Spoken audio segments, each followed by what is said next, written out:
Okay.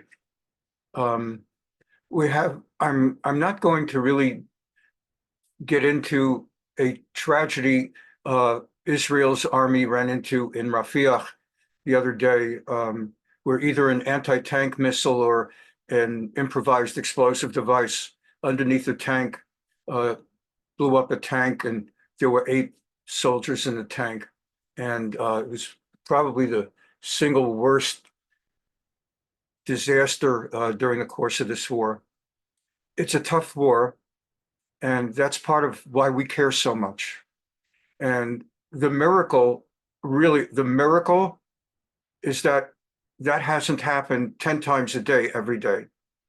At the beginning of this war, that was the fear that that the IDF, that Sahel is going to go into inner city fighting in a place where there are slums and there are just all these apartment type structures where Arabs can be in windows, shooting from the windows and shooting rockets from windows and shooting from their tunnels. And there was great fear. There really was great fear of who they're going to end up killing and what's going to end up happening.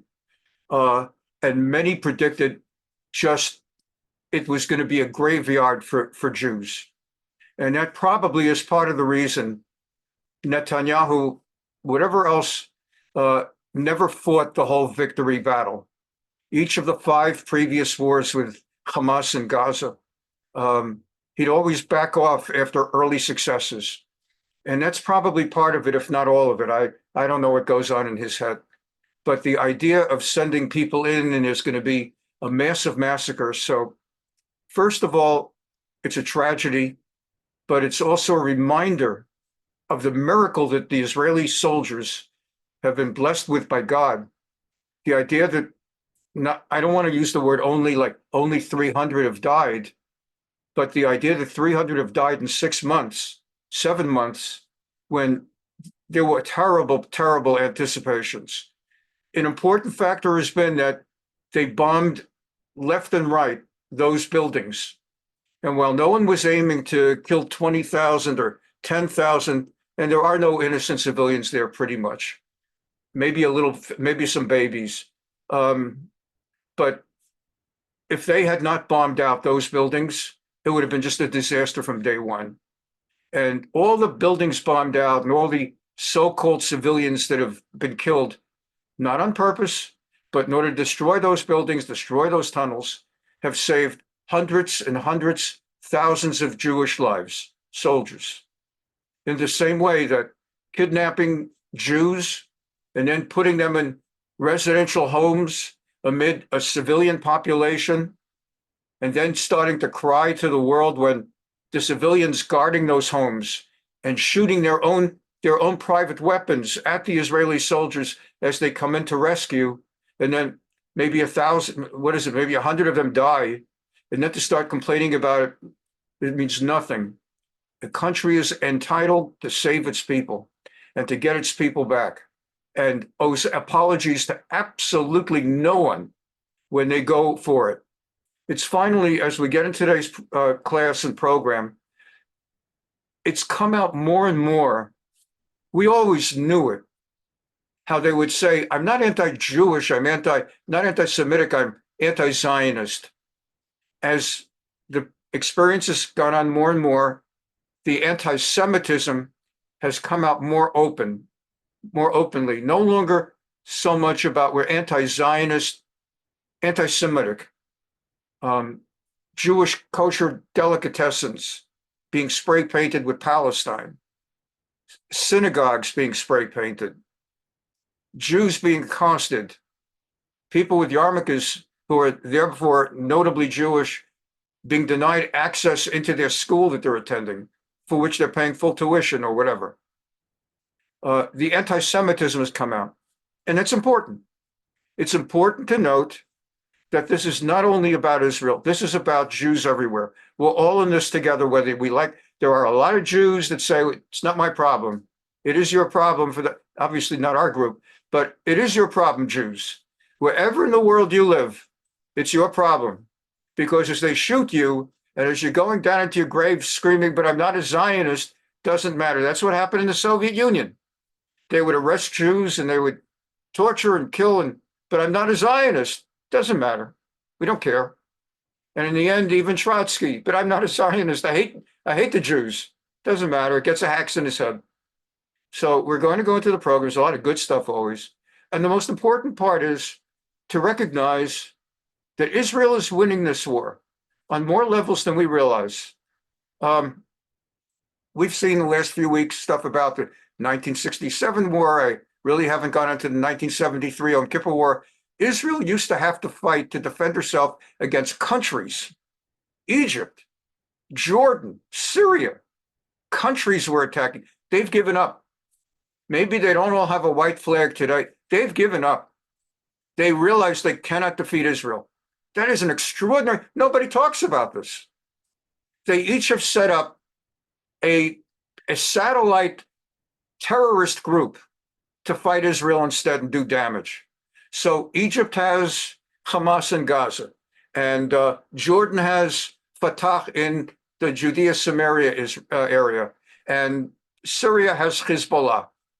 None of them make war anymore. There are Arab countries that not only signed peace agreements with Israel, like the Abraham Accords.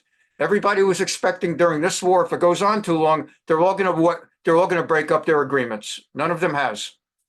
They were saying the famous agreement with Egypt, that Egypt is just going to leave Egypt is not. We forget that. There's so much focus on the bad stuff. It's like when you see somebody in the street, how are you feeling? Oh, I have a sore throat.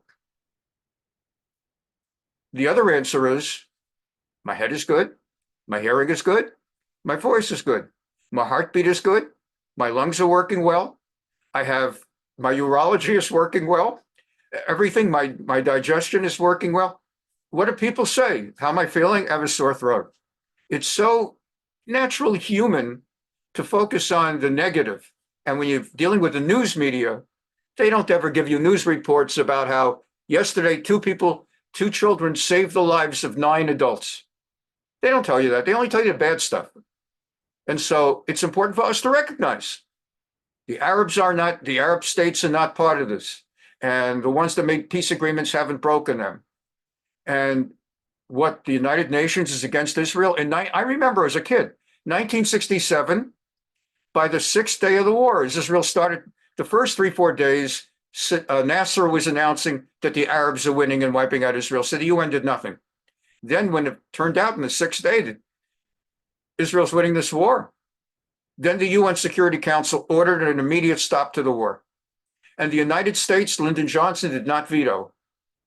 Now, 7 months of United Nations resolutions, they still have not passed a resolution absolutely to stop the war. And even the Biden administration has vetoed what had to be vetoed.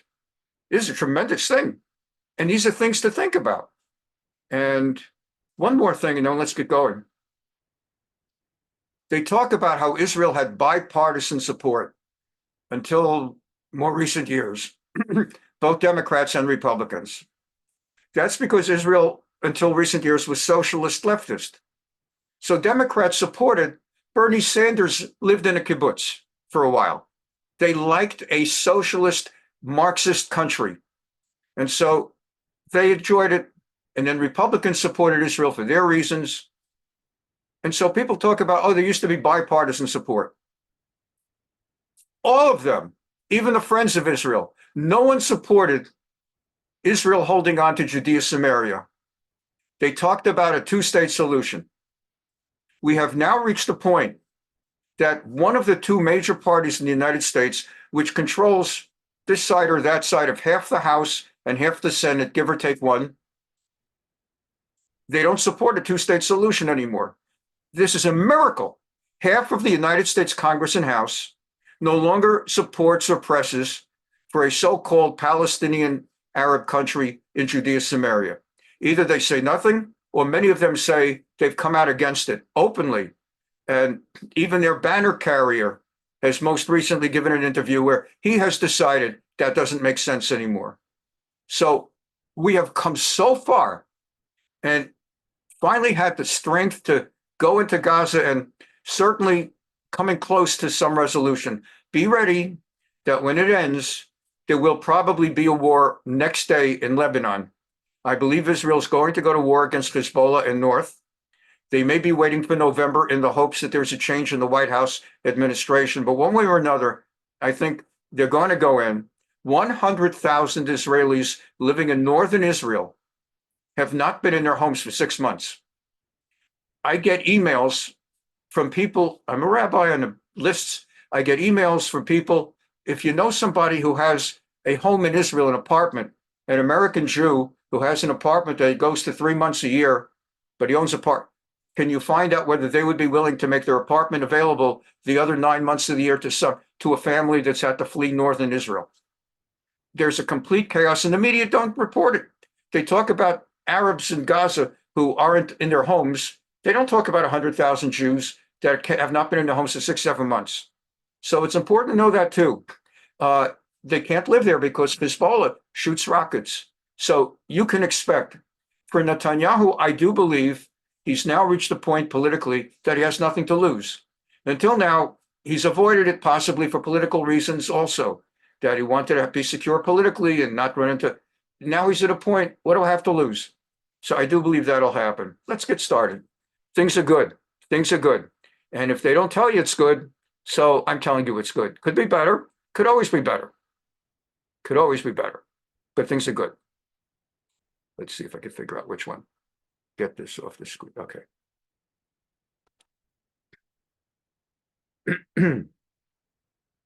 Just take this off the screen. Okay. Get that off the screen. One more moment. Get that off the screen. And here we go.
בית ישראל,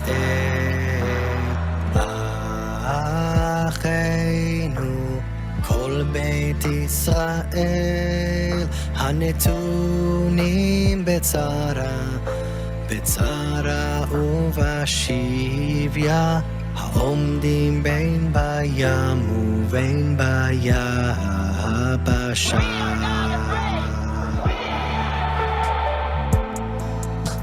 Our brothers and sisters, the whole house of Israel forever.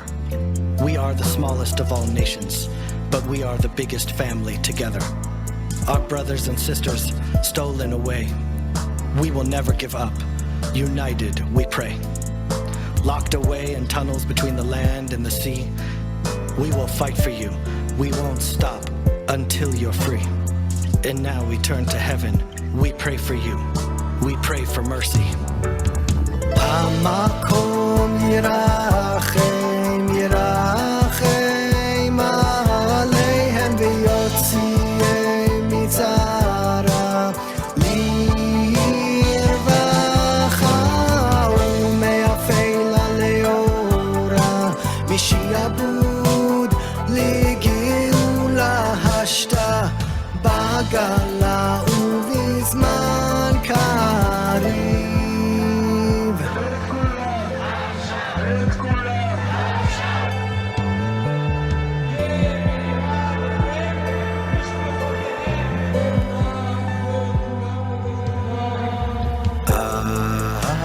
אחינו כל בית ישראל,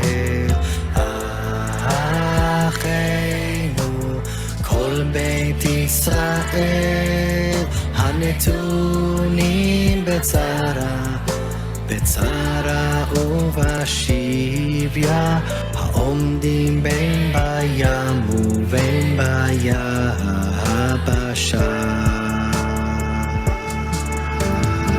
המקום ירחם, ירחם עליהם ויוציאם מצרה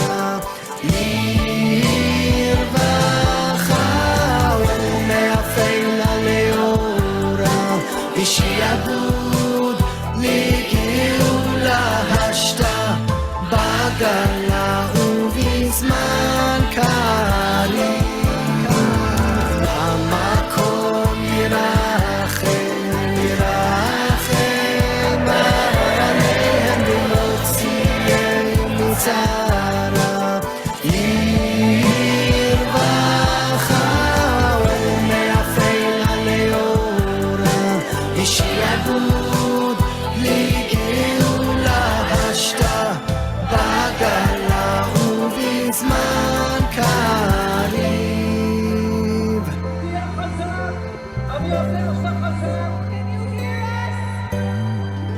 כולנו בבית מחכים לך. עוד מעט, עוד קצת.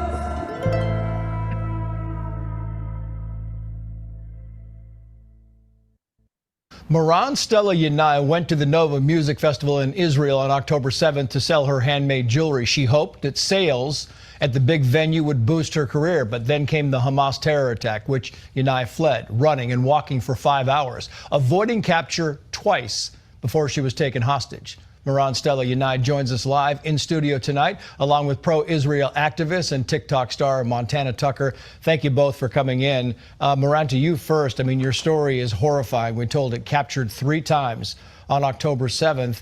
You were held for 7 weeks. First of all, I think we should know, how are you now, Moran? What is it like in your life? How are you right now? Well, my life is a whole new different reality for me. I'm getting to know my life all over again. I'm getting to know myself. I get to know how strong I am and how smarter I become in time. And since my release, so it's a learning time now. For the days you were there, Moran, what was the worst part of being in captivity? Be left alone, being forgotten, thinking that nobody's fighting for us because we didn't get to see or hear information. So I think that the worst case scenario is to be left alone and to be forgotten. Yeah, it's just horrifying. Montana, you went to the Nova Music Festival site, you went back to Israel, Ron was there, and we want to play some of the video there. You were with other survivors of the festival. Play some of this video, and then we'll listen to Montana. We can dance on the walls. We can dance in slow motion. We can dance till we fall. We can dance with the stranger.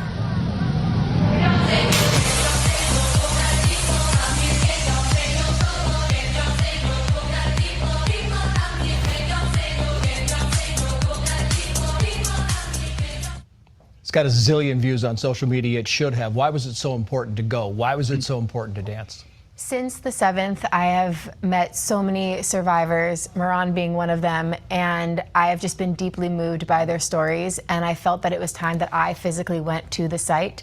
I also believe that dance and music can speak when words can't, and there's so much misinformation online, so much propaganda, and also a lot of people just want to scroll past a video that is talking about the conflict, but I felt that I could portray the message and really get people to understand what truly happened through dance. Yeah. And before I did the video, I asked Moran and other survivors if they were comfortable with me doing this, if they felt okay doing this. And the fact that she is strong enough and the other survivors were strong enough to go back to the site and be there and do this shows how strong they are, resilient they are, and shows that we can dance again. And it really made a big impact. And it's important because you know what it's like, Moran. Do you know what it's like to fear for your life every single day? And I wonder, when you speak to the families of current hostages, what do you tell them? How do you instill some kind of hope in them?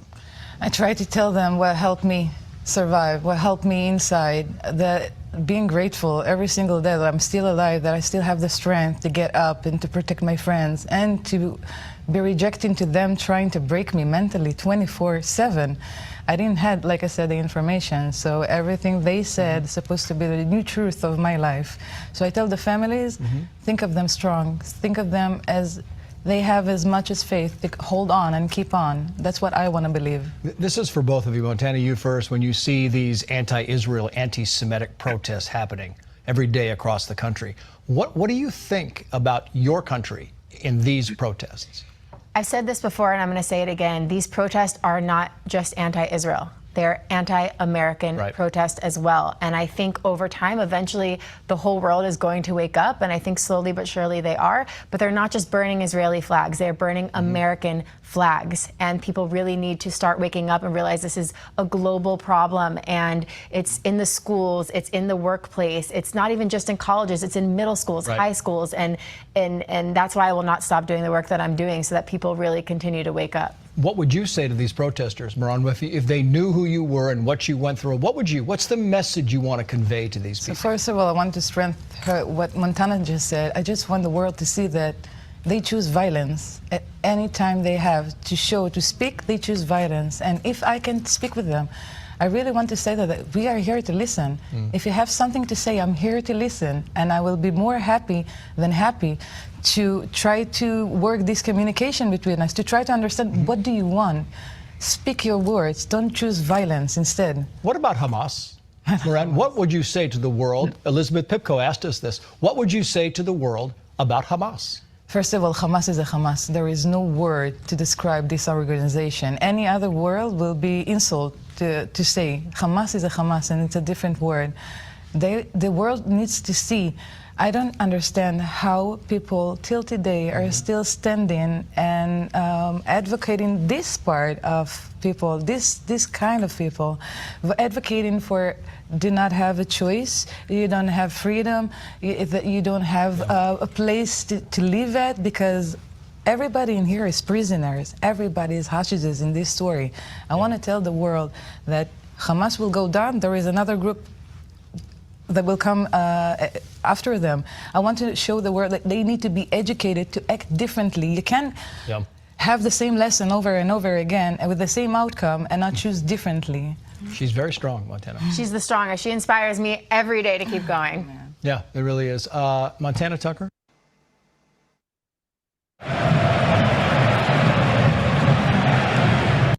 Okay, this may seem like, hey, what's this about? I'm going to give you about 4 minutes of the greatest goals by Lionel Messi. if you're not a soccer fan, if you are a soccer fan, one of the things about my programs, as you've come to learn, is if you stick with it long enough, you'll figure out what this nut is taking us to. They talk about a general a colonel who was applying for a promotion in the army, and he brought letters of reference from his men, and one of the men wrote, "I would follow Colonel Jones anywhere, just out of curiosity." So stick with me on this. Lionel Messi, soccer player.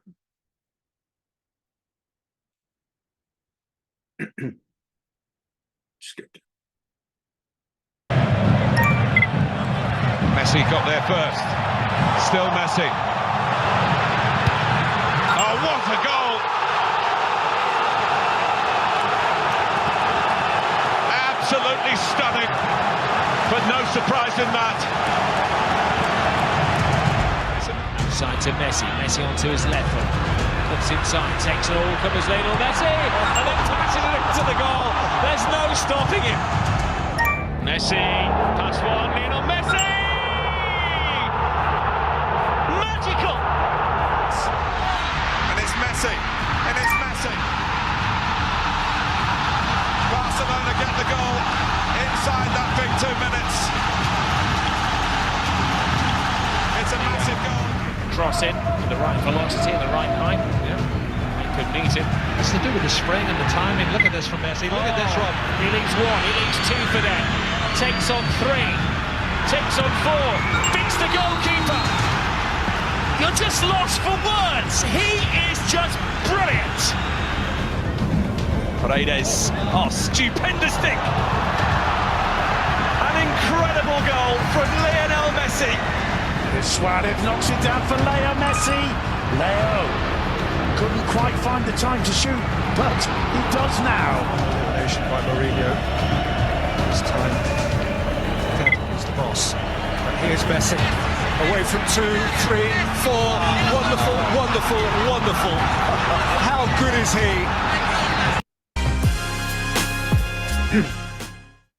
No me hables, le digo, porque yo tu idioma no lo sé, el árabe. Y yo el hebreo hablo mal, le digo. Yo hablo en Argentina, en castellano. Entonces me dice, ¿qué es Argentina? Entonces le digo, ¿vos mirás fútbol? Entonces me dice, sí, fútbol me gusta. Entonces le digo, yo soy de donde es Messi. You understand that this is on October 7th, she was about to be murdered. The Hamas guy, one of the terrorists, was in her home in the kibbutz and was just about to kill her. And she started up this conversation. She can't speak Arabic, or even her Hebrew is broken. She speaks Spanish. And she was trying to communicate somehow with the guy who was about to murder her. Entonces él me contesta, Messi. A mí me gusta Messi. Me agarró así del brazo, acá. Me dio el revólver a mí, la escopeta. Me puso la mano así y nos sacaron la foto. Y bueno, entonces se fueron. Y ahora espero que si él sabe que yo lo mencioné y por él me salvé, ahora le pediría por mis nietos, por mis 2 nietos que están ahí encerrados.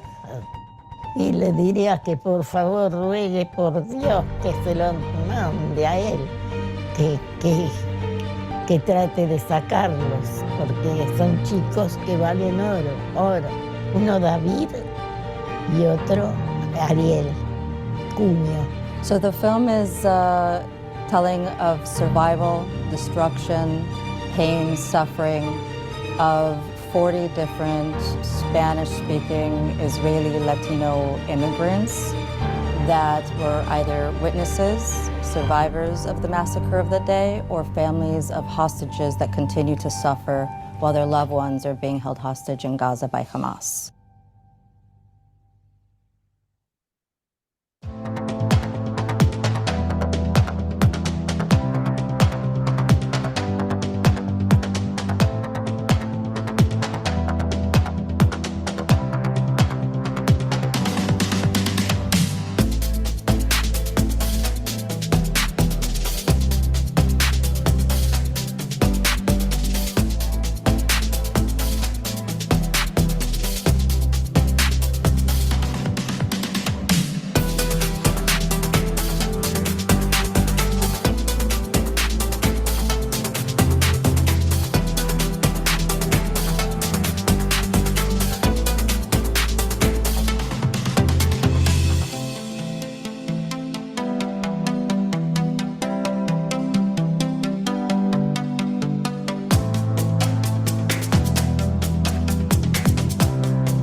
Time now for our What Were They Thinking segment. Earlier tonight, we highlighted the bias against Israel, even when they rescue their hostages. But what I'm about to show you takes the cake, both in its bias and stupidity. Yesterday, former IDF spokesperson Jonathan Conricus was interviewed on the BBC when he was asked this question regarding this weekend's surprise raid by Israeli commandos. It is appearing to be a high civilian death toll. Would there have been a warning to those civilians for them to get out on time? Wait, what? Shouldn't Israel have tipped off the Gazan community and Hamas as to their impending surprise raid? Maybe we should have warned Osama bin Laden's neighborhood before the raid on his compound. Maybe drop some leaflets so none of his innocent underlings would get hurt in the process. You know, just go with the honor system. Trust that they won't tell him SEAL Team 6 is on its way. Conricus handled the question with far more patience than I just demonstrated. Of course, we cannot anticipate Israel to be warning ahead of a raid to extract or to save hostages, because then what the terrorists would do is to kill the hostages, and that would defeat the purpose. Yes, to put it lightly, that would in fact defeat the purpose. Look, just on the rescue of the hostages yesterday, I want to show you some Israeli Defence Force body cam of that daring operation as it unfolded. This gives us a rare insight into the way special forces operate in that urban environment surrounded by Hamas terrorists, but recovering the 3 male hostages that they were after.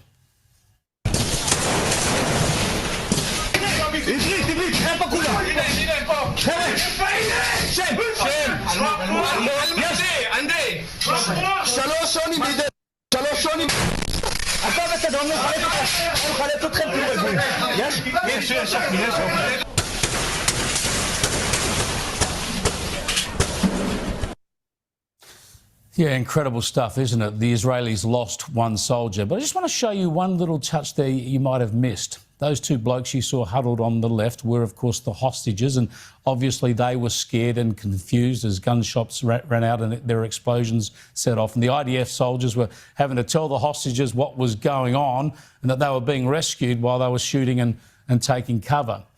And just take a look at this. The soldier, in all that action and danger, managed to seal the deal with a reassuring fist bump to the hostage. Yeah, a fist bump. We've got you, mate. We're here for you. Just amazing stuff, brave stuff. But never forget, don't forget, there are close to 120 hostages still unaccounted for.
So he's saying, we're okay, here we are, where are they, where are they?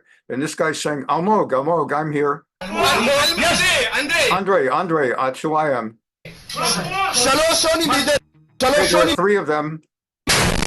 Okay, everything Beseder, everything's fine. We're here to take you out. Just stay calm. Fist bump.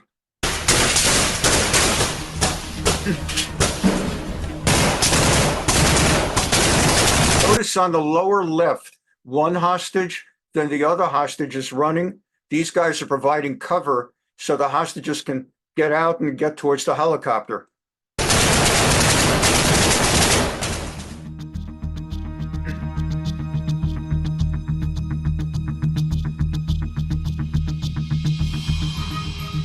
ראשון עלה, שני, שלישי איתנו. בן גוריון, אתה יכול לראות את המסלולים שם ארוכים, המסלולים של נתב"ג. שוף אחד שיעמיד את אחד הלוחמים לפנינו, אז אנחנו נחד בתל השומר. כל הכבוד לכם. כל הכבוד בצה"ל. הדבר הכי חשוב בעולם.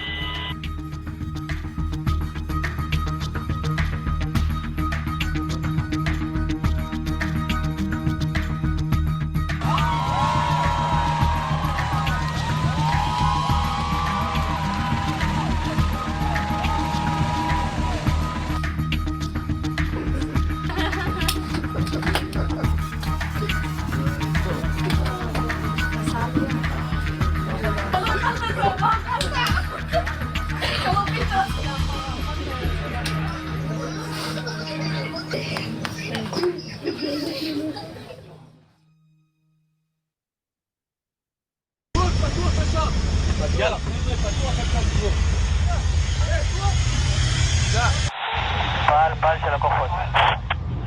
ויציאה להתקפה מחסנית ראשונה. צער קדימה, צער קדימה. צער קדימה מהר. מבט! מבט! יורה! עוד אחד, קדימה! סרוק, תראה את המוצא אותו. מבט! תותח אני יורה! אנחנו נצטרך פה מעלינו חוזי קודקוד. קיבלת עבור? עוד רגע נשים ואנחנו נהיה עם שני קטנמים להבטיח את המרחב עבור. אחד קודקוד, המבנה שאני יורה עליו מלוכח קומה עליונה, תן פלט. תותח אני יורה? קודקוד עוצמה, מלוכח אחד מושמד. אני רוצה שתישאר רגע לבודד שם מדרום, עוד קטנה פקודות.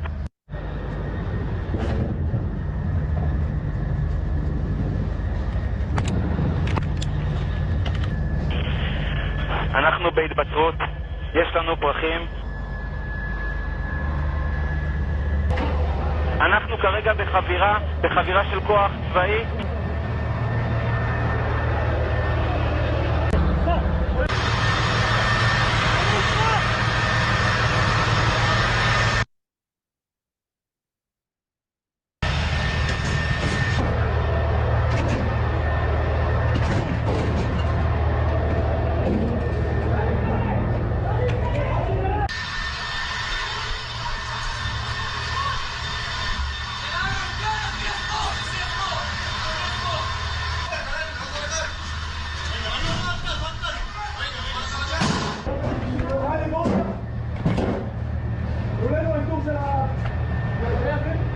לא. חסום לשמאל. בטח לימין. בטח לימין.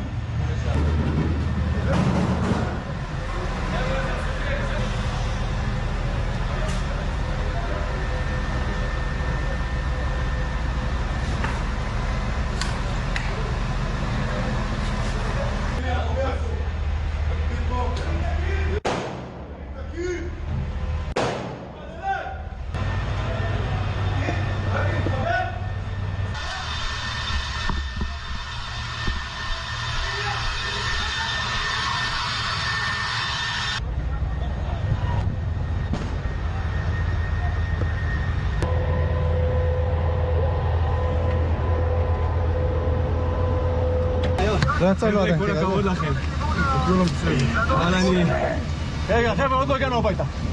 גאה בכם בטירוף. ועכשיו לאט לאט הלב שלנו סוף סוף מתחיל להסדיר פעימה, כמובן שהוא לא Every night, Channel 14, which is sort of the more, many of the Israeli news stations are left-wing. Channel 11, Khan, their public station, and then Channel 12 and Channel 13, Keshet and Reshet. And Channel 14 is the more, let's say, moderate conservative station. And they have a sort of nightly feature called Haragaim Hayafim Shalom Yisrael, the beautiful moments of the people of Israel. where they show something positive that's come up in the previous day. And this little clip here is primarily a 2-minute clip of Eretz Tzvi, the theme song that I played for you last week from the Entebbe movie. Here they're discussing that they just rescued the 4 hostages. And as my mind was, so was theirs, that the melody of Eretz Tzvi was appropriate because of its refrain, that Israel is a nation that does not abandon her sons in foreign lands. Such it was in Entebbe, and such it was in what we just saw. Eretz Tzvi is a reference. The Talmud and the book of Yirmiyah, referred to Israel as Eretz Tzvi, the land of the deer, for reasons we don't have time right now. We learned it one Thursday night in the Gemara.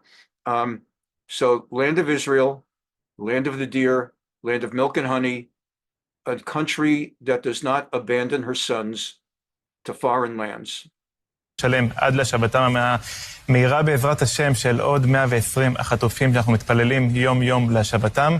There are still another 120 hostages. We pray for them every day for their return. You heard probably his reference to Baruch Hashem. Thank God these were saved. אבל תראה עכשיו כמה רגעים של נחת מהחילוץ שלהם, עוד כמה רגעים יחד עם משפחות. And so we have some, you might have picked up on the word nachas. We have some nachas from what happened, and so we're just going to take out a moment or two now for the pictures of the hostages released with their families, and in the background, the song, the theme song of the Entebbe movie, Eretz Tzvi, which later was taken, that melody later was taken to become the official melody of the prayer for the armed forces of Israel.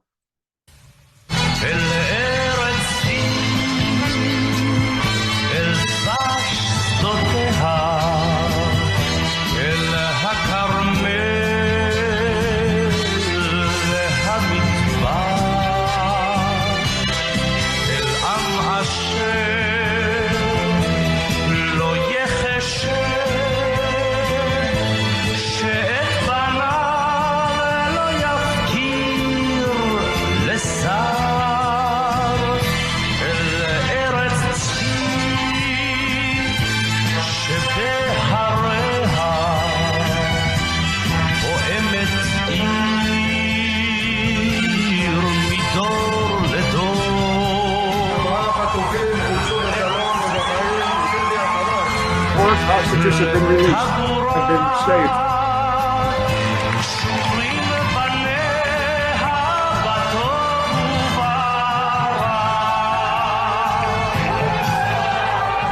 שמע, קודם כל אני אגיד לך שזה השיר האהוב עליי, ארץ צבי. כשראיתי את הסרט מבצע אנטבה, כל פעם בכיתי מחדש כשיוני נתניהו שם בגילומו של יורם גאון נואם.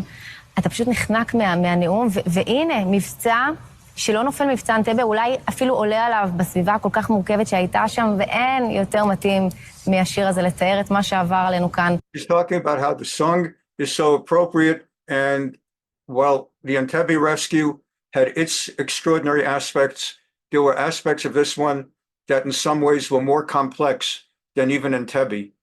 Because Entebbe was but it entailed getting into that airport location and clearing it, as opposed to here having to go through all the Arab side streets, dealing with all the civilians who also are Hamas.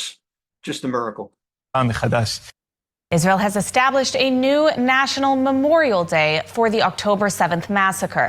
Let's take a closer look. The state of Israel has officially approved a national memorial day in response to the October 7th massacre and Gaza War. The Memorial Day will be held each year on the 24th of the Hebrew month of Tishrei, with official state ceremonies for civilians and soldiers. These ceremonies will be held separately from the traditional Memorial Day services held in Yom HaZikaron. The bill was proposed in the Israeli Knesset with widespread support from multiple parties, before passing in the cabinet unanimously on Sunday. On October 7th, thousands of Hamas terrorists stormed into Israel and brutally massacred, tortured, and raped hundreds of people. Approximately 1,200 people were killed, including women and children. And 253 hostages were kidnapped and taken into Gaza, where many of them remain. This coming year, the one-year anniversary of the massacre will be held on October 7th itself, as the Hebrew date falls on Shabbat. The Israeli cabinet noted explicitly that this date is also etched in the public's conscience. On the civil calendar, there is a need to commemorate this as one of the worst tragedies the world has ever seen against the state of Israel on the 7th of October itself. It's been 7 months since October 7th, and Hamas still holds 132 hostages from 20 different countries. Hostages being subjected to physical, sexual, and psychological torture. Together, we can raise awareness and demand action for the safe return of all of these hostages. This is not an Israeli issue. This is an international issue, and we need the world's support to get all of these hostages back home. I'm waiting together with you for the return of your loved ones. The world cannot continue to progress until all of these hostages are home. You need to know that all of us here in America have this uppermost in our mind. This is not something that is just happening halfway around the world. We understand this truly impacts every one of us every day. You're on our minds, and we want this to happen for you. We love you, we care about you, and we stand unified with you each and every day as these loved ones are missing from your lives. God bless you, and know that we're behind you every step of the way. I regret to inform you that Queers for Palestine has some competition in the lefties losing its space. Sorry, QFP. But a new clown show has joined the chat. It's FFP, Fatties for Palestine. Oh yes, that's a thing now.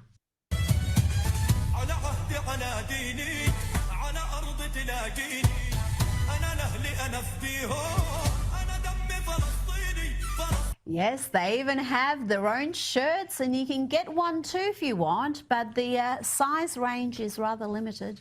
Are you fat? Are you pro-Palestine? Boy, do I have a shirt for you. Hey, look what I just got. Isn't it beautiful? Fatties for Palestine. What a concept. We see several Israeli soldiers. This is really interesting on the northern Israel. In order to keep Hezbollah away from the border wall, they're using a medieval, the Romans used it, it's called a trebuchet. And it's just like for all the high tech, it sets fire to the area right in front on the other side of the wall, sets fire to the grass to get them away. Hurling a flaming projectile over a concrete wall using the trebuchet, the type of wooden catapult used in the Middle Ages and even before that. What makes this unusual is that Israel takes pride in being a high-tech nation. The Israeli military told us that the use of the trebuchet was an isolated incident aimed at clearing a thicket where Hezbollah militants could hide near the border. But Israeli reservists we spoke to told us that they saw it being used earlier in the war. We are seeing escalating tensions between Israel and Hezbollah on the northern front. Hezbollah fired a barrage of rockets at Israel on Wednesday after an Israeli strike in southern Lebanon on Tuesday killed Commander Talib Sami Abdallah, one of the most senior members of the militia. The Israeli military said Wednesday that about 215 rockets were fired from Lebanon at towns in northern Israel, causing fires but no casualties. Tens of thousands of Israelis and Lebanese have been evacuated from towns and villages along the border.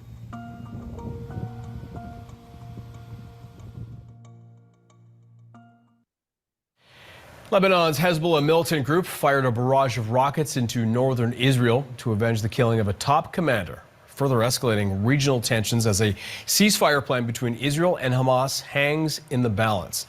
Now, the Israeli military confirmed it had killed the commander as well as 3 other Hezbollah fighters in a strike on a command and control center in southeastern Lebanon. Dozens of missiles were sent in response toward northern Israel in a significant escalation of the conflict, which has seen nearly daily exchanges since the start of the war in Gaza. There have been no reports yet of any casualties resulting from this latest incident.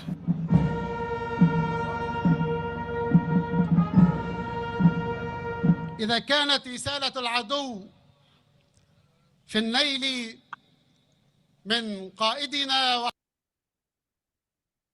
This is a island. Let me explain this one.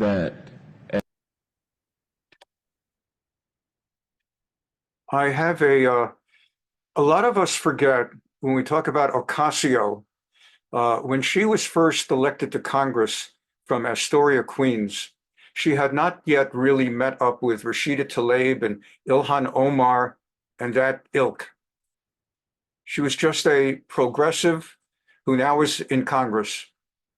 And she already was anti-Israel or and she had no idea what is going on. By now, after a few years, meeting Rashida Tlaib, meeting Ilhan Omar, she knows a little bit more. But she was already anti when she came in. And she gave an interview to PBS, Public Broadcasting, at the very, very beginning of her serving in Congress. And it was just a casual interview. So she didn't expect to be asked a question that would actually challenge in an unchallenging way. Does she really know what she's talking about? And I wanted to just introduce it with another minute and a half, just to show you, especially those of us who are Americans who are watching, there are a lot of people in Congress who really, really are idiots. They really are stupid. Not like to call them names and to say, well, I don't like the way you vote, you're so stupid. But they're just stupid. It's just, it's just a fact. And I just wanted to, I could show you a reel that would run 3 hours or maybe 3 days, but I wanted to find, like, right before I play you Ocasio showing off her intelligence, I wanted to find some kind of like example for you to get a full flavor of what's in Congress besides the good ones. So just bear with it for about a minute, and that's the intro to this one. This one's very famous. Representative Hank Johnson of Georgia describing, talking to at a House hearing about Guam. Widest level is what, 12 miles from shore to shore, and at its smallest level or smallest location, it's 7 miles between one shore and the other. Is that correct? I don't have the exact dimensions, but to your point, sir, I think Guam is a small island. Very small island, and about 24 miles, if I recall, long.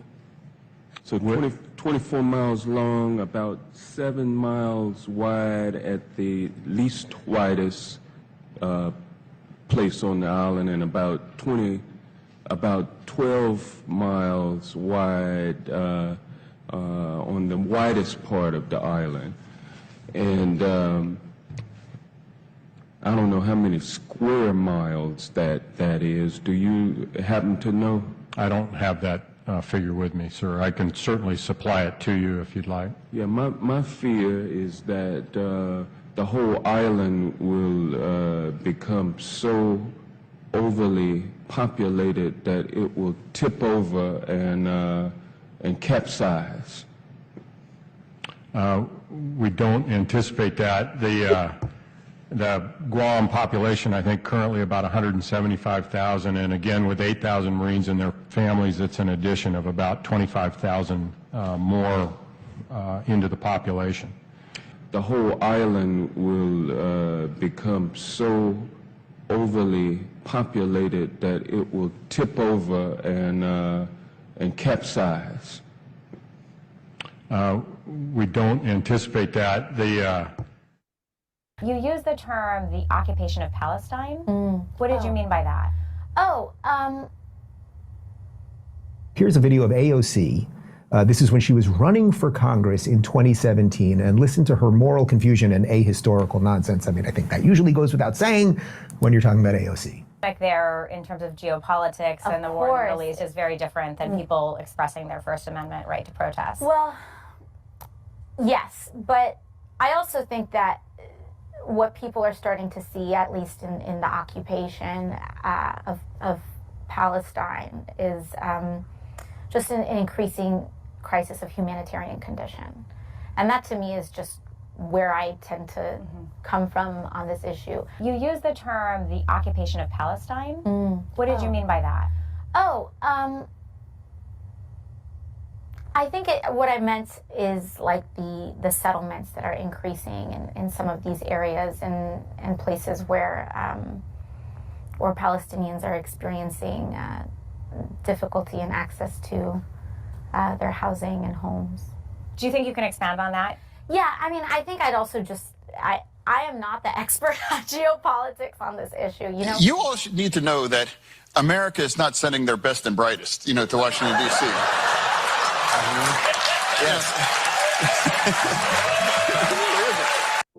To a series of anti-Israel incidents around New York City, raising concerns and condemnation from top officials, including a disturbing scene caught on camera on the subway. Senior investigative correspondent Aaron Katursky joins us with more. Aaron, good morning. And good morning to you. With this escalating series of provocations in the city has moved beyond protest and toward what the mayor here has called overt, unacceptable anti-Semitism. Masked protesters took over this New York City subway car and demanded riders identify themselves if they're Zionists. Raise your hands if you're a Zionist! Raise your hands if you're a Zionist! This is your chance to get out! This is your chance to get out! Okay, no Zionists, we're good. The train was held on the station. Officers in riot gear descended onto the platform as some protesters clashed with police.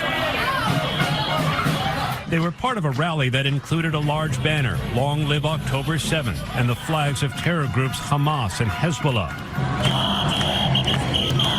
Protesters chanted, "Long live the Intifada," a reference to Palestinian uprisings, and set off flares outside an exhibit remembering the victims of the October 7th Hamas attack on Israel. Mayor Eric Adams called it reprehensible and vile. I thought the actions that we saw in front of the exhibit was just despicable. This surveillance video shows people getting out of a truck, spilling red paint on the street outside the Manhattan office of the Palestinian Authority, and scattering leaflets that called for more violence against Israel. Red paint and a threatening sign defaced the home of the director of the Brooklyn Museum, who was Jewish. On the door, they painted an inverted red triangle, a symbol used by Hamas. Majority Leader Chuck Schumer showed the pictures on the Senate floor. This is not even close to free speech.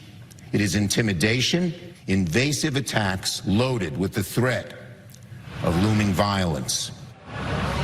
Police are now investigating whether this hateful vandalism is the work of the same people. And Michael, what you heard on that subway car is no longer a matter of free speech. Asking Zionists to identify themselves, the NYPD is now considering an implicit threat. They're looking to charge the leader of the call and response with attempted coercion. Michael? All right, Aaron, thank you so much for that. We're going to turn now. Repeat after me.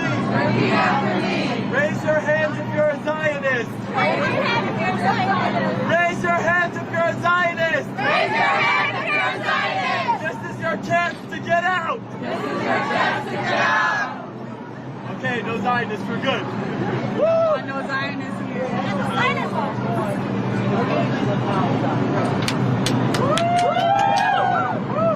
I'm gonna close this myself. All right, great. We're all aboard. Repeat after me. Repeat after me. Raise your hands if you're a Zionist. Raise your hands if you're a Zionist. Raise your hands if you're a Zionist. Raise your hands if you're a Zionist. This is your chance to get out. This is your chance to get out.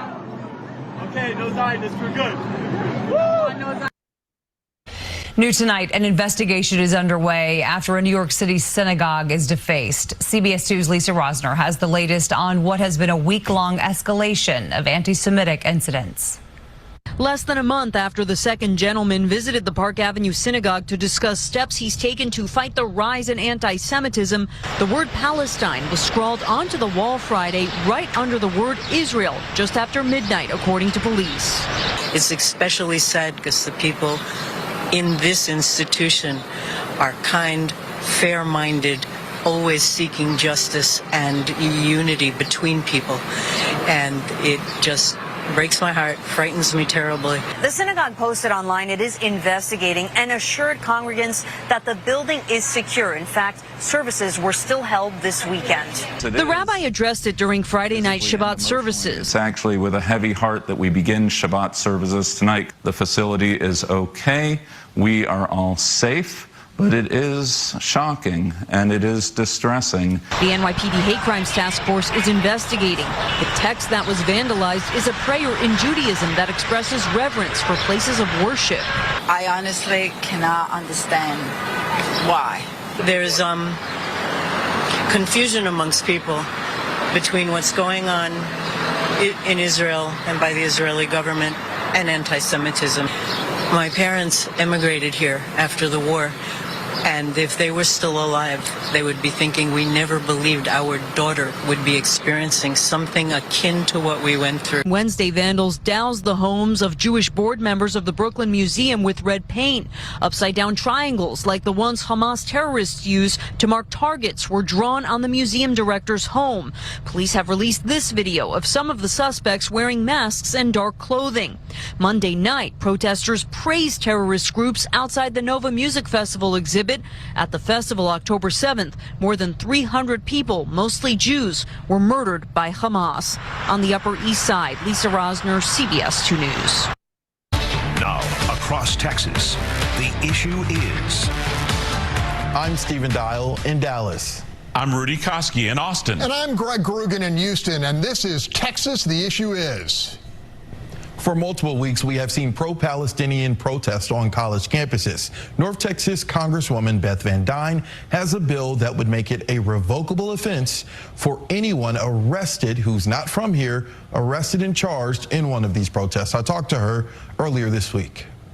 When you come to America from a foreign country, the rights that you have is fairly limited. It's not like you've got constitutional protections. When you come here and you spew American hate, when you spew hate against the Jewish people, when you insist and make demands that we support Hamas terrorists that have committed the worst atrocities against the Jewish people since the Holocaust, you don't deserve to stay. Would you agree that everyone that are participating in these protests are not for Hamas? They are for a ceasefire. They are for, just ending this war and not killing innocent people on either side. Do you believe that everyone who is at a pro-Palestinian rally is somehow supporting Hamas?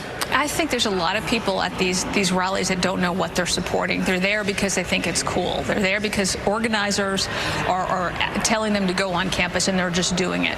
Somebody described them as useful idiots. In some examples, that's true. So no, do I believe they're all like that? No. But if you are here from a foreign country and you're spewing hatred against the American people and you're spewing hatred against the Jewish people and you're supporting terrorist activities and you're committing a crime while doing it, I don't think you deserve to stay in this country, and this is what this bill promotes. Some could call this a racist bill.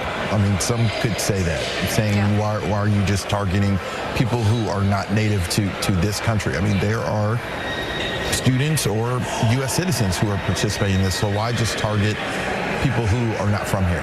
There's one thing to say it, but there's another thing actually to commit a crime on a university campus. I don't think that's a racist behavior. I think people who commit crimes, regardless of color, regardless of ethnicity, where they're from, the language that they speak, the religion that they practice, should be held accountable. So I think, saying that is somehow racist is wrong. But if you are in this country, there should be a certain amount of respect that you have for American laws. And if you are already willing to completely throw that to the wind and preach American hate against the Jewish people, in support of terrorist activities, you do not deserve the rights and the privileges of being in our country. And I know you recently voted against the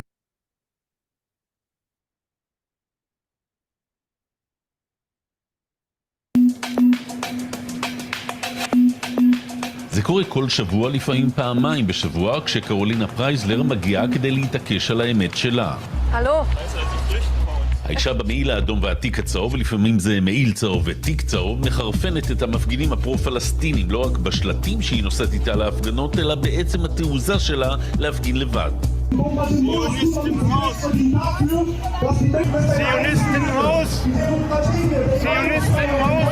הנה כאן לפני שבוע בברלין, באחד הפארקים החביבים על אוכלוסיית המהגרים, בזמן עוד הפגנה פרו-פלסטינית, שוטר שם עליה עין, אבל גם המפגין מימין בחולצה האפורה. הנה הוא חוטף ממנה את השלט, השוטר פותח במרדף, אבל הנה כבר שלט חדש צץ לה ביד, באה מוכנה מהבית למאבק הבלתי נפסק. ישבנו איתה בסוף השבוע בברלין כדי להבין מי היא קרולינה פרייסלר. Ich bin Caroline Preisler, eine Politikerin der FDP in Berlin in Deutschland und ich mache schon sehr lange Politik. Demokratie ist mir wichtig. Deshalb bewegt mich, was seit dem 7. Oktober in Israel und Gaza passiert. Deshalb gehe ich zu den Demonstrationen und setze mich dafür ein, dass sie fair bleiben. צריך להדגיש שהיא פוליטיקאית לגמרי זוטרה, לא מישהי שקובעת סדר יום, אבל מפגני היחיד שלה בהפגנות הפרו-פלסטיניות מושכים בתקופה האחרונה לא מעט תשומת לב. She attacked a man holding a Palestinian flag. She attacked him and grabbed him by his hand. The police is protecting her and violently took the man. Am 7. Oktober sah ich schreckliche Bilder. Es geht um Judenhass. Frauen, Kinder, Familien sind getötet worden. Und es war eine Grausamkeit, wie wir sie aus der Shoah kennen. ההפגנה הראשונה שלה הייתה בכלל הפגנת התמיכה הענקית בישראל ב-22 באוקטובר ליד שער ברנדנבורג ואנדרטת השואה. צרצרים בשעות ערב, תמיד יחכו לך. אז הגיעה עטופה כחול לבן עם השלט לרצוח יהודים זה לא ללחום למען החופש, כי היה אכפת לה. Ich habe den Eindruck, dass viele Menschen bequem geworden sind, wenn es sie nicht betrifft. Das heißt, wenn mein Nachbar überfallen wird und erschlagen wird, wenn die Kinder entführt und die Frauen vergewaltigt werden, dann gibt es Menschen, die einfach nur froh sind, dass es sie nicht erwischt hat und die dann gut damit leben können, dass es anderen passiert.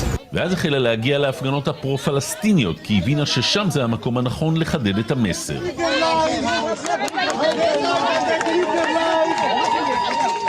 Pro-palästinensische Versammlungen sind schwer, denn es werden Lügen verbreitet, die Unwahrheit wird gesagt, aber ich muss sie aushalten, denn wir sind ein demokratisches Land. Dann möchte ich aber auch, dass meine Gegenrede ausgehalten wird. Wenn jemand sagt, Juden sind schlechte Menschen, dann werde ich dort stehen und sagen, das ist nicht wahr. Und wenn jemand sagt, Vergewaltigung ist Widerstand, sage ich, Vergewaltigung ist kein Widerstand. ההנחיה לקרולינה היא להודיע למשטרה כשהיא מגיעה לשטח. זה התחיל משוטר או שוטרת ששמים עליה עין, וכיום זו כבר חוליה שמקיפה אותה מכל צידיה. היום זו הפגנה קצת חריגה, עובדות המין של ברלין במחאה נגד הג'נוסייד, כפי שהן תופסות את העניין. Es gibt keine Befreiung der SexarbeiterInnen ohne Gaza, ohne Sudan, ohne Kongo. אבל בדרך כלל זו קונפרונטציה מול ההמון הפרו-פלסטיני הזוהם. Zionist propaganda. You are a genocide supporter, honey. קרולינה משחזרת את ההתחלה. Ich ging hin mit einem Plakat und ich stand 1 Minute, 2 Minuten und die Demonstranten kamen und rissen mir das Plakat aus der Hand. Sie zerrissen es und ich stand alleine dort. Ich bin besser geworden. Wenn ich jetzt zu Demonstrationen gehe, habe ich viele Plakate dabei. Und wenn mir jemand ein Plakat aus der Hand reißt, nehme ich aus meiner Tasche das nächste und stelle mich wieder hin. Es ist wichtig, Gegenrede zu halten. Ja, okay, ich bin alleine, aber meine Aussage ist allumfassend. בהתחלה עוד הייתה מתדיינת ומתעמתת עם המפגינים, מנסה לשכנע, אחר כך הבינה שעצם הנוכחות שלה בהפגנות לבד עם השלטים שלה ביום שמש וביום גשם עומדת על שלה, זה המסר האמיתי. Do you understand why are they so furious at you? Why does it drive them crazy? Sie kommen dorthin mit einer Message. Sie sind Ideologen. Sie wollen ihren Dschihad, sie rufen nach Intifada. Und sie sagen, Scharia ist gut. Und dann stehe ich dort, eine Frau, ohne Kopftuch und sage, es ist falsch. Wir sind eine Demokratie. In einer Demokratie darf man widersprechen. Ich widerspreche. Das können Sie nicht gut aushalten. Aren't you afraid or weren't you afraid? You were alone with the masses. The police wasn't around you. Ich habe keine Angst, denn die Gewalt ändert nichts an der Message. Ich komme alleine dorthin und ich gehe alleine dorthin. Die Polizei schützt mich immer nur dann, wenn die Gewalt gegen mich zu heftig wird. Doch die Gewalt gegen mich ändert doch nichts an meiner Message. Judenhass ist falsch. Was am 7. Oktober geschehen ist, ist falsch.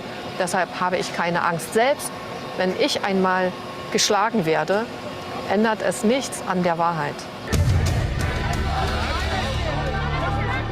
היא אדם פוליטי מאז שזוכרת את עצמה, נולדה במזרח ברלין מעבר למסך הברזל, היום היא במפלגה הליברלית-דמוקרטית, לא ממש ימין ולא ממש שמאל. לאן הולכת גרמניה? אנחנו שואלים אותה. עם כל כך הרבה שנאת יהודים וכל כך הרבה שנאת מהגרים, מה יהיה פה? אנחנו שואלים. Diese Demonstrationen werden nicht aufhören, wenn die Politik keine harte Antwort gibt. Wir müssen sagen, die Besetzung der Universitäten, diese Versammlungen auf der Straße, dieser Protest ist antisemitisch. Es geht nicht um ein freies Palästina, es geht gegen Israel. Und wir Deutschen, unsere Politik, wir müssen die Antwort geben und müssen sagen, Antisemitismus ist nicht okay. Antizionismus ist nicht okay. לקרולינה הרבה שלטים עם הרבה מסרים, עם כולם קל להזדהות אם אתה בצד הנכון של ההיסטוריה, אבל שאלנו אותה מה השלט שאליו היא הכי מתחברת. Mir ist der wichtigste Slogan, Vergewaltigung ist kein Widerstand. Das sollte Konsens sein. Krieg ist schrecklich. Wir sollten uns alle einig sein, dass Vergewaltigung kein Kriegsmittel ist. Und schon gar nicht die Vergewaltigung von Frauen ein freies Palästina bringt.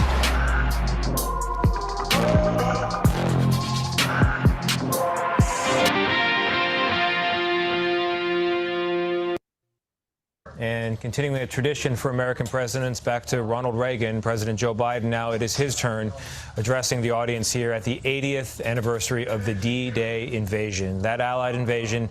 Amy Strobel is a Holocaust survivor. She is 86 years old. Her mother was a seamstress forced to sew clothes for Hitler's army in a labor camp. And as a child, Trudy worked right alongside her. But eventually, she was able to make it here to the United States, and Natalie Morales met her at a Jewish community center in Long Beach, California.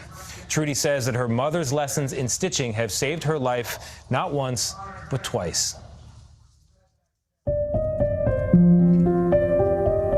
That's a cattle car. And all of these Jews were herded in and taken away. You see the circle of death. Weaving her story of persecution and perseverance, Holocaust survivor Trudy Strobel hand-stitched her dark memories. He tore my doll away from me. And as you can see, my mother, she was so afraid. And she says, "Don't cry, Trudele, don't cry." Trudy was just 4 when a Nazi stole her precious doll. It was a gift from her father, Vasily Laboon, who was taken away for the crime of being Jewish. It is incredible to even verbalize all of this abuse that was given to us. I was just fearful, always fear. And the most fear I had that they would take me away from my mama. Trudy and mother Masha were packed into a cattle car in Russia. Mach schnell, schnell, schnell, that's all you heard. Dreckiger Jude, dirty Jew. For more than 600 miles, they rode, then walked to a labor camp in Poland. I imagine the suffering along that walk and seeing people who, if they couldn't make it, they would be shot. Yeah. There were people falling down. They couldn't move anymore. They couldn't walk anymore. I somehow still feel like I carry all of us on my shoulders. Trudy began sewing tapestries in midlife when the horrors she witnessed came flooding back. Unable to eat or speak, she chose a needle and thread to express what was in her mind, a life-saving skill she learned while quietly crouched at her mother's side. Masha was a seamstress, forced to sew clothes for the Nazi regime. The bodies are ready to be burned. There was no respect because the Jew was something to trample on, you see, just like a cockroach. The sewing became healing as Trudy slowly stitched her life back together while honoring Jewish history. I'm just amazed at the detail, the faces, Albert Einstein, Sigmund Freud. I didn't know I could do faces, dearest. You can do it. She only shared her works with family and close friends. But that changed 8 years ago when she met Jody Savin and her daughter Maya. The walls, the floors, everything is filled with these enormous tapestries, beautiful and historic. But the most shocking ones are testimonies of what she went through in the camps. As part of her bat mitzvah studies, Maya asked to meet a Holocaust survivor. Savin, an author and filmmaker, and her daughter were in awe of her art and powerful story of survival. For me, looking at Trudy's art, it feels like she is holding up a lens to her life. It was like this completely eye-opening experience, this like visceral Holocaust education, genocide education that I'd never had before. Trudy was allowed to stay by her mother's side, which is very unusual because she learned at a very young age to be silent and invisible. Oh yes, I never said a word. Oh no. Maya formed a friendship with Trudy, convincing her that her work needed to be shown, and even found the first sponsor to put the tapestries on display. Trudy has since traveled the country, sharing her story. An American soldier comes to the door. You're free. The war is over. And my mama said, Trudele, we're going to America. That moment of arriving in New York Harbor is forever etched into her memory. The captain said, Statue of Liberty. Oh, you cannot imagine people crying. We were all so happy. In 1951, Trudy and her mother settled in Chicago and began a new life. I was 13, went to a restaurant kitchen and immediately got work. I had to mop the floors and I had to peel potatoes. I think of that time, I'm still the best potato peeler there is. At 18, she married Hans Strobel and raised 2 sons. When I visited her home, I was surprised to see even family photos were intricate tapestries. That is my husband and I. Beautiful. Made myself too pretty, you know, You my look eyes are not that gorgeous. big. You look beautiful. Yeah. You do look like that. Savin recently wrote Trudy's biography and is working on a documentary to preserve her story for future generations.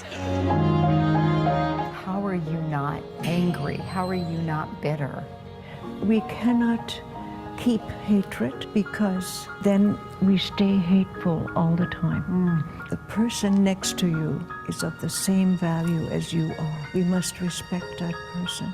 And if we all do this on earth, you know, we would never have a war. We'd all get along and we'd dance together.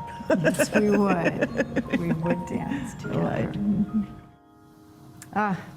She is such a beautiful person. Now, her art, as you saw, is truly an immersive experience. And interesting, I mean, Trudy Strobel and her husband, they were both survivors of the Holocaust. She never told anyone about what she went through, not even to her own kids, until the memories were unexpectedly triggered and they came flooding back in her late 40s. Love that. Natalie, thank you so much. Lesson for us all. Thank you so much. Well, a clip of an American commentator and former press secretary for presidential candidate Bernie Sanders is going viral today after she interviewed Yarden Gonen, the sister of Israeli hostage Romi Gonen, who's still being held in Gaza since October 7th. During the interview, Brianna Joy Gray rolled her eyes when Gonen urged the public to believe Israeli women when they speak out about sexual assault before cutting her off. And I really hope that you specifically will believe women when they say that they got hurt. All right, thanks for joining. Stick around, more Rising coming up next. Her conduct prompted harsh condemnation on social media, including from Democratic members of U.S. Congress like Richie Torres, who stated that her hatred for Israel is so visceral that it renders her indifferent to the value of Jewish life. Gray's comments came just days after a debate in which she claimed Hamas does not have genocidal intent towards Jews and that the terror group is seeking to establish a democracy like the United States. After losing the debate, the New Republic reported she accused the audience of Islamophobia before storming off the stage and telling the moderator, "I hope someone drops a bomb on this building." Once again, we see the fanaticism of the anti-Israel radicals is not about pursuing a better life for Palestinians. Rather, it's about hating Israel. The day after that person rolled her eyes, she was fired. There was a big national story. She worked for The Hill and she was fired. Here's our last main thing for today. Take one. Thank you. Michael Douglas, thank you so much for taking the time. Well, thank you for listening to me. This is really a special visit. You'll notice, by the way, in our program today, we had channel 11 in the interview with the German lady, channel 14, and this is channel 12.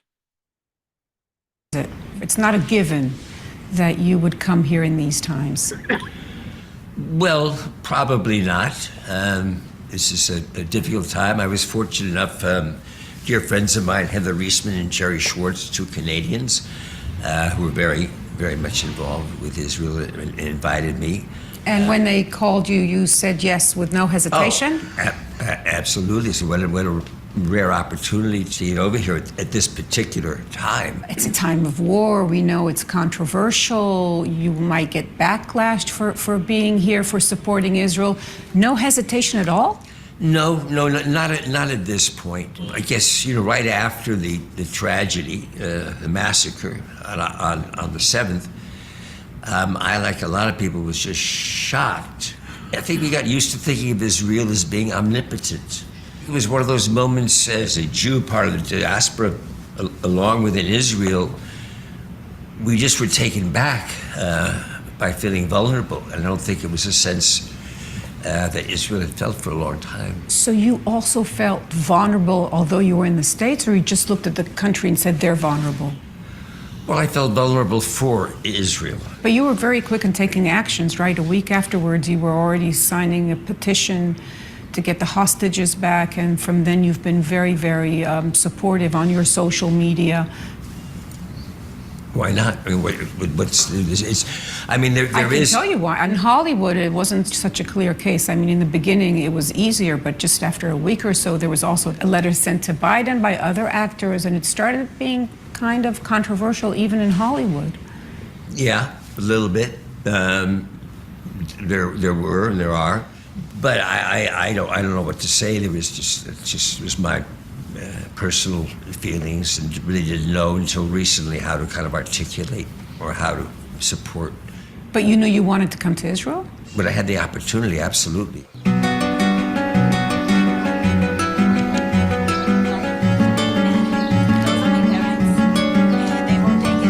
We're meeting here after some very intense days. You went down to the Nova in Be'eri, with Liraz Ben Ami, whose parents were kidnapped. Yes. Her mother is back, her father is still there. Yeah.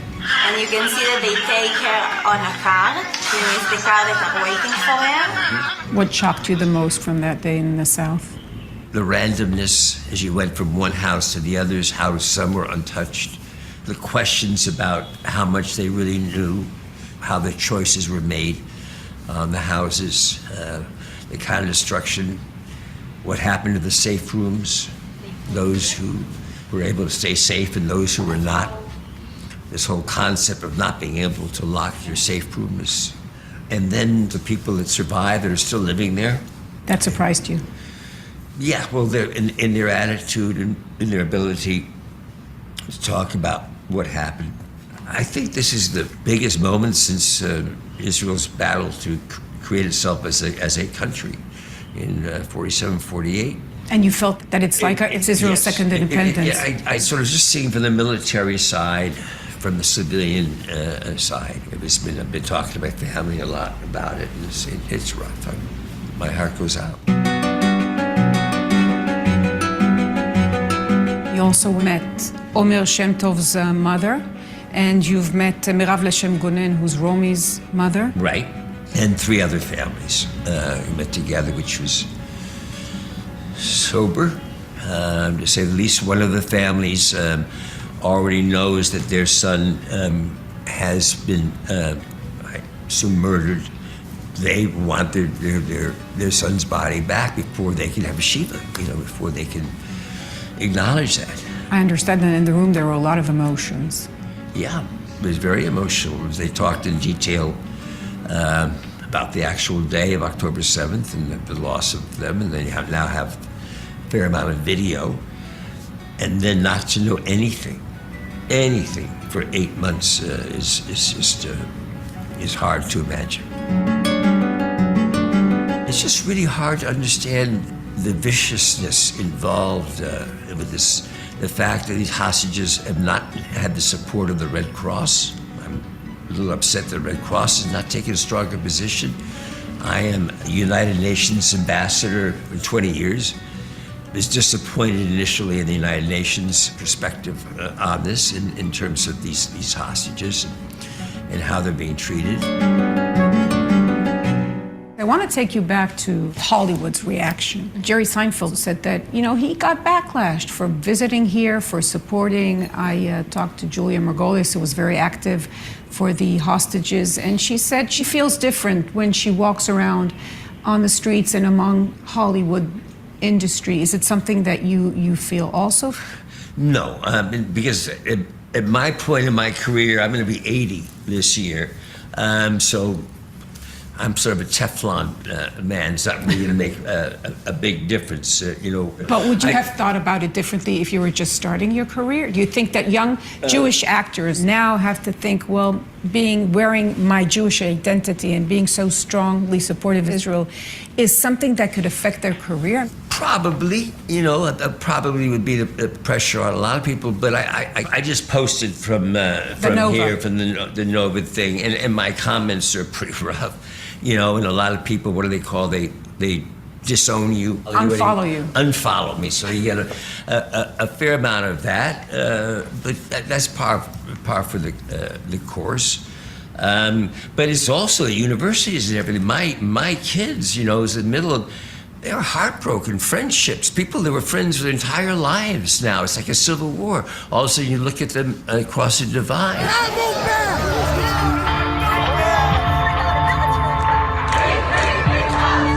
This is the Palestinian movement. The attacks on the Hillel across the different campuses. And it got very aggressive. Are there people now who would rather hide their Star of David? Absolutely. Your kids felt it on campus? Oh, for sure. They have had friendships that were torn away because of this since October 7th? Over this issue. Wow. And so now you look at this friend, and I remember my mother is Protestant. My father is a Jew. So when I grew up, I was not considered a Jew. Right, because it was only 1973 where the reform movement gave me an ability to be able to be part of the tribe. And I remember being in school and with one of my best friends one day, and all of a sudden the conversation came up, and he looked at me and said, "Come on, Michael, all Jews, they cheat in business." I said, "What?" He said, Jews, they cheat in business. We all know that. Wow, and I looked at my friend, I was really close to him, and, it was just like miles away. And as we looked at each other, we realized we were just going to drift apart. So for my kids, I understood that. I understood how my daughter, how badly she felt, that she just was so hurt, and to realize this. So there does seem to be this deep-seated anti-Semitism, which its roots have begun back up. It's come above ground now, and it's beginning to grow like a vine. You must have been very devastated to the fact that you had to encounter that when you were in high school, and so many years later you hear it from your daughter and your son. Yes, it's a wake-up call. It was a big wake-up call. Wake-up call in what sense? It's the spread or the revival of anti-Semitism, the permission. Part of this, I think, comes about through autocratic rule. We seem to have to remind ourselves that democracy is an endangered species. One of the reasons that we so strongly support Israel is you're the only democracy in the Middle East. You also talked about the fact that it's important for you to tell the people that you met here that there is a big support of the U.S. I think they know that, but yes, the U.S. has been a tremendous supporter of Israel. But also good friends have the right to criticize. And I think that's the part that's been a little, I wouldn't say offensive, but to say it's not a one-way street. We can, certainly if there are issues, just as Israelis might want to deal with politics, there are statements and comments that are being made that may not be accepted. Recently you said, "I feel more of a spiritual, religious connection to Judaism than I ever had before." You said that in April. I was wondering if it has anything to do with October 7th. Yes, absolutely. I mean, this certainly defines, sure, I'm a Jew. But it was quite a journey for you, right? Because as you said in the beginning, you were like kind of disqualified. Why would you want to belong to a tribe you thought disqualifies you? Because my father was, because I went to my cousin's bar mitzvahs over the years. And all those years you felt that you really didn't belong? Well, they told me. It was told me, your mother's not Jewish, you're not a Jew. They say it politely. They told me nicely, no, you're not a Jew because your mother's not Jewish. Because actually, it's not Douglas, right? It's Danilovich, yeah. That was your father's name. Correct. Kirk Douglas, of course, and then he changed it. He changed it as an actor, yeah. Your father actually reconnected to his Judaism very late in his life, right? He did. After a helicopter crash, the student pilot and his instructor were killed instantly. The rotor still kept going, the gasoline kept coming out, and it didn't catch fire. He was 83, I think, at the time. Yeah, he was like literally, I remember he was black and blue on his entire body, but he didn't break a bone. And I think he wondered, why am I alive and this 19-year-old kid is dead? So he started studying the Old Testament with a rabbi, and it's totally changed him as a human being, I think. It infected you also, right? Well, yes, because at 83, he had his second bar mitzvah, and became part of his life. Right? And also, it was your son who really, he wanted a bar mitzvah. He wanted, I mean, it was totally out of left field, and I think it was the influence of his grandfather. And he wanted a bar mitzvah, and he studied, his piece was quite long, quite difficult, and he did just a great job, and we were so proud of him, and I think it played a big part in grounding him in his solace. And then Karis, my daughter, has had a bat mitzvah. And your home, with your wife, Catherine Zeta-Jones, is not Jewish, and so you celebrate Hanukkah and Christmas together, or how does it go? We celebrate Hanukkah and Christmas together. We have Seder dinners every Shabbat, but we do. I mean, Catherine is very proud of the kids, and so are her Welsh grandparents. Are very proud. It's interesting. Yeah.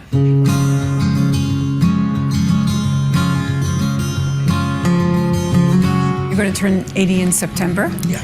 Do you take time to look back now, or are you? I probably should look back a little more than I. Shalom. Shalom.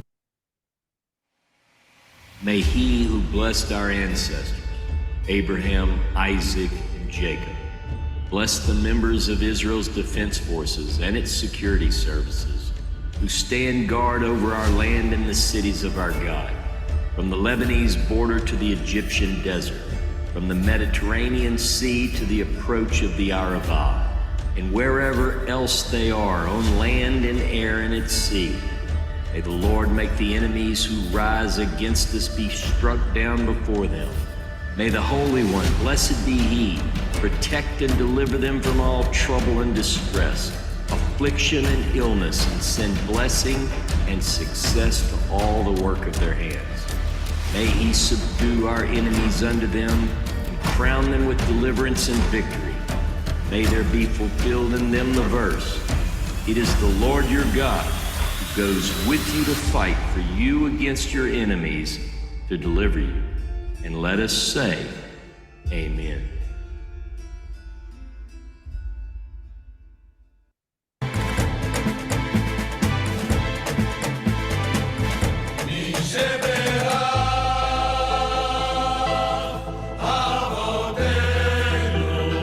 All of these men are fathers who lost children to terrorism or in war.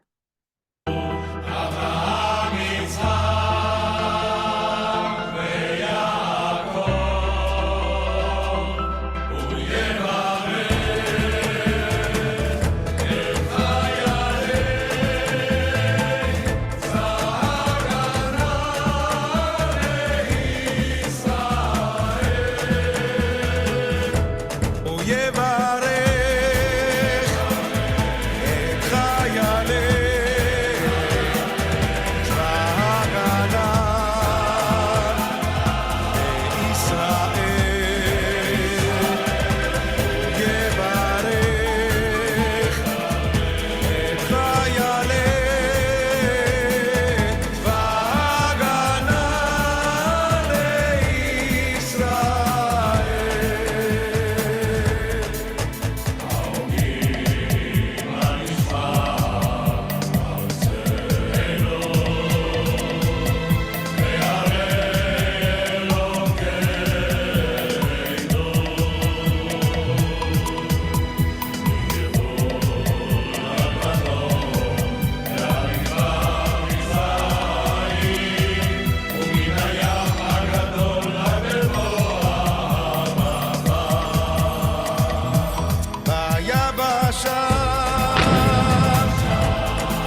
I want to thank everybody for being here today.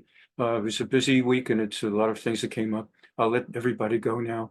I know it's also Father's Day, for those of you that mark that in one way or another. Thank you for being here. And as always, the goal is to inform, educate, and also to inspire. Have a wonderful week. Tuesday night class, Thursday night class, yada, yada. Bye-bye.